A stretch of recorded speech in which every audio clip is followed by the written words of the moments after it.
Therapists? Has anyone ever told you something so wild your jaw actually dropped? I'd been practicing therapy for 12 years when Delilah walked into my office. She was 19, soft-spoken, with nervous energy that made her fidget with her sleeves. Her intake form listed family issues as her primary concern. For the first 3 sessions, we talked about normal stuff: college stress, roommate drama, feeling homesick. She mentioned her family ran a successful catering business and that she'd grown up pretty sheltered. Then, during our 4th session, she dropped the bomb. "I need to tell you something," she said, her voice barely above a whisper. "My family doesn't just cater regular events." I nodded encouragingly, thinking maybe they did weddings for celebrities or something. "We cater to cannibals." The words hung in the air. I blinked, certain I'd misheard. "I'm sorry, what?"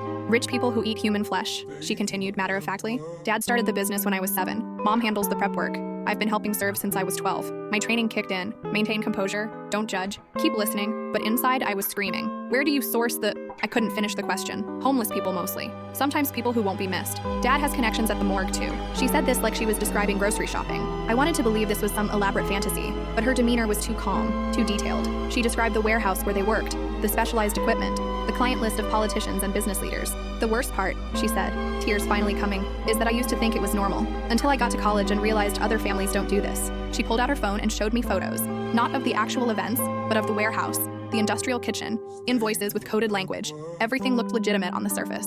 "I can't go home for Christmas," she sobbed. "They're expecting me to help with New Year's Eve. It's their biggest event of the year." I excused myself and stepped outside. My hands were shaking as I called my supervisor. This was beyond anything I'd encountered. When I returned, Delilah was gone. She'd left a note. "I'm sorry, I shouldn't have told you. Please don't try to find me." I never saw her again. I filed the required reports, but the warehouse address she'd given me was empty when police investigated. No trace of her family's business. For months, I questioned everything. Was she delusional? A pathological liar? Or had I just let a witness to multiple murders slip through my fingers? The case was closed as unfounded, but I still think about her. Sometimes I scan missing person reports, wondering if I'll recognize a face. Other times I research her family name online, finding only traces of a legitimate catering company that dissolved years ago. I've never told another client what she shared with me, but every time someone mentions being sheltered or having family secrets, my heart races a little. The strangest part? 3 months later, I received an anonymous Christmas card. Inside was a photo of a young woman in a graduation cap, smiling. On the back, someone had written, "Thank you for listening. I'm safe now. D." I still have that card. I hope she really is safe, and I hope I never find out if her story was true.